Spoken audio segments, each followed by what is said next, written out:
Okay, what up everybody? Akasan here. Cyberpunk. They got some shit they want to talk about. Let's take a look. Hey everyone, my name is Marcin Iwiński and I'm the co-founder of PROJEKT. When I started PROJEKT 25 years ago, one of its founding principles was honest and direct communication with gamers. When PROJEKT Red, the game development part of PROJEKT, was born, it added something important to that principle, the ambition to make the best games in the world. It became our mission and something that guided us up until now. Really? Based on that legacy of genuine and honest communication, you've trusted us and pre-ordered our game. And despite good reviews on PC, the console version of Cyberpunk 2077 did not meet the quality standard we wanted it to meet. Yeah, don't say. I and the entire leadership team are deeply sorry for this, and this video is me publicly owning up to that. Please don't fault any of our teams for what happened.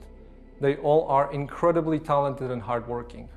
Myself and the board are the final decision makers, and it was our call to release the game.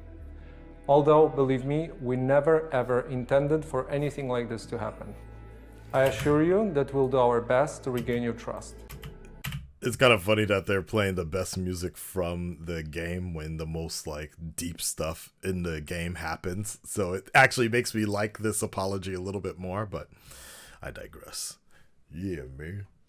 Now I'd like to tell you how the situation looked like from the inside. Cyberpunk 2077 is huge in scope.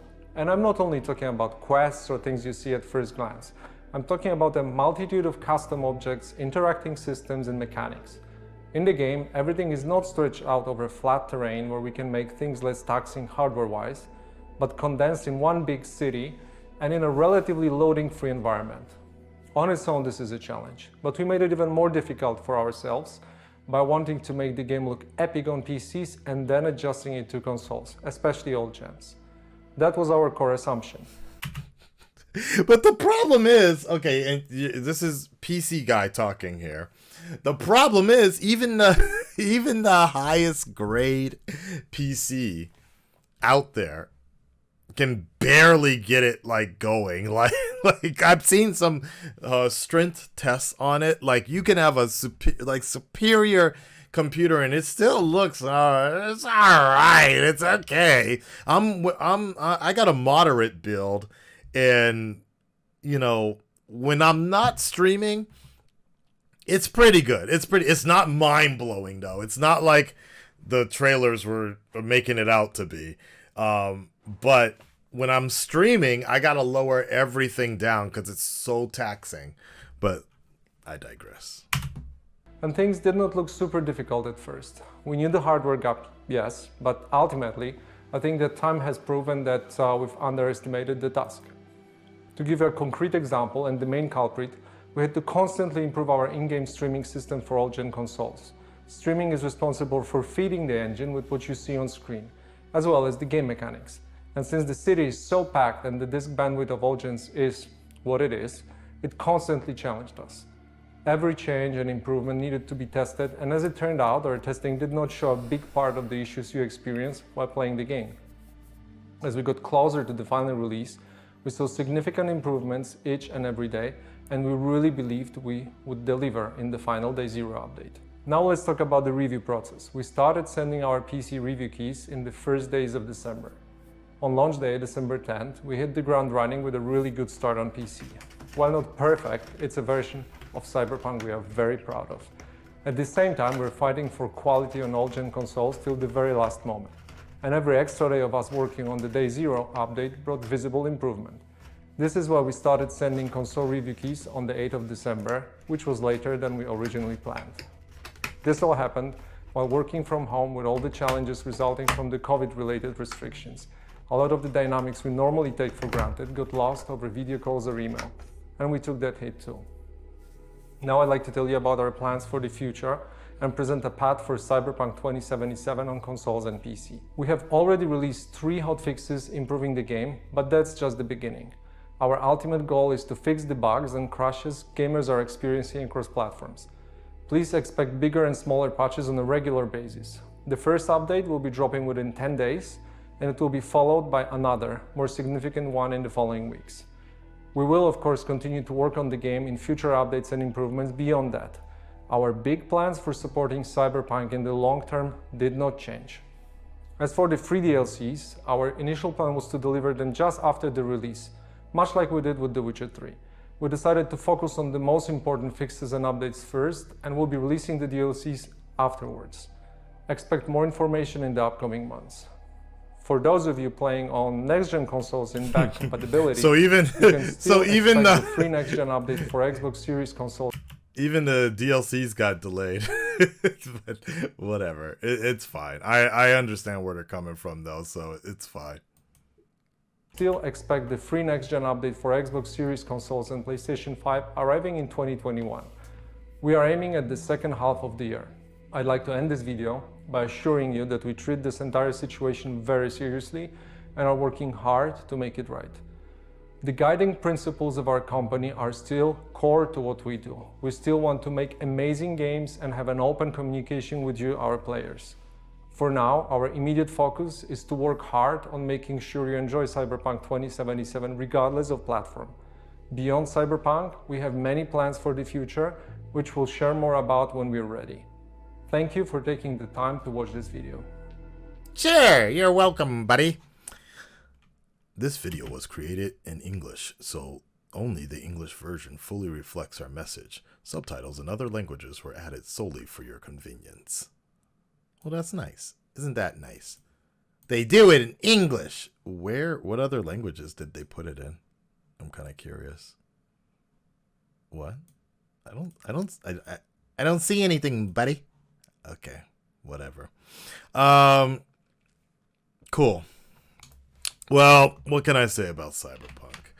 I mean, I won't say, I'm not going to be like, it's too little, it's too late, because there are people that will continue to play this. No, this is going to give everybody a seizure. There you go. I won't say it's too little, too late, because it's never really like, if you haven't bought the game yet, still, I wouldn't recommend buying it anytime soon. But, you know, for me, I played it. I just finished it a few days ago. I did 2 endings, and I still plan to go back and try and get the other endings, and still plan to do some of the side missions, because there's not really any other sort of AAA title that is going to come out and take my time away from anything right now. So thank you for following, Mr. Bubbles. Bubbles Snappy. You all can find me up here on Twitch. I'd appreciate that. Anyways, but yeah, I'm whatever. Like, whenever the DLC comes out, I'll still try it out. I'll play it. It's kind of similar. This reminds me a lot of the Avengers situation, but on a bigger scale of anticipation, but less required, because Avengers was supposed to be like a game that people were going to be continually playing, and there was going to be a whole online situation, right? Whereas with Cyberpunk, at this moment in time, it's a single player type of game, a story driven game, and maybe in the future they'll be doing with something online, multiplayer or whatever. But you know, I don't think there's really a big demand, at least for me, for patches, because I kind of just got through the game. I was like, all right, whatever. It's not like, so the sooner they get the patches out, maybe the better they can save it. But I feel at this point, the hype is all gone until they really introduce something, whether it be multiplayer or something that's going to bring people back in. Interesting enough, the beginning of the game was so bug ridden that's the impression you get. But toward the end, I didn't see as many problems, interesting enough. And the endings that I got were some of the most well-looking parts of the game. So, you know, I think there's a lot of things they could have done with this. Even if the game wasn't buggy, I still feel like there would have been points that they could have done to improve things. But you know, it's nice that they're taking some sort of responsibility here, and hopefully it'll save the product. I definitely think there is definitely a gem in this game, but there's so many. It's not. I don't think it's as bad as Avengers though. Because with Avengers, even if you fixed a lot of what was wrong with Avengers, and there was a lot, there's not really, it's kind of boring. The game is just boring after you finish. After you finish it, there's just really not enough to really keep you entertained, right? Whereas with Cyberpunk, yeah, you know, they got to fix it for the people that haven't really played the game. I know Drew from EchoMog, he was playing that game more than I ever did. He was playing that game like hours on, like days, mostly every day, most of the day.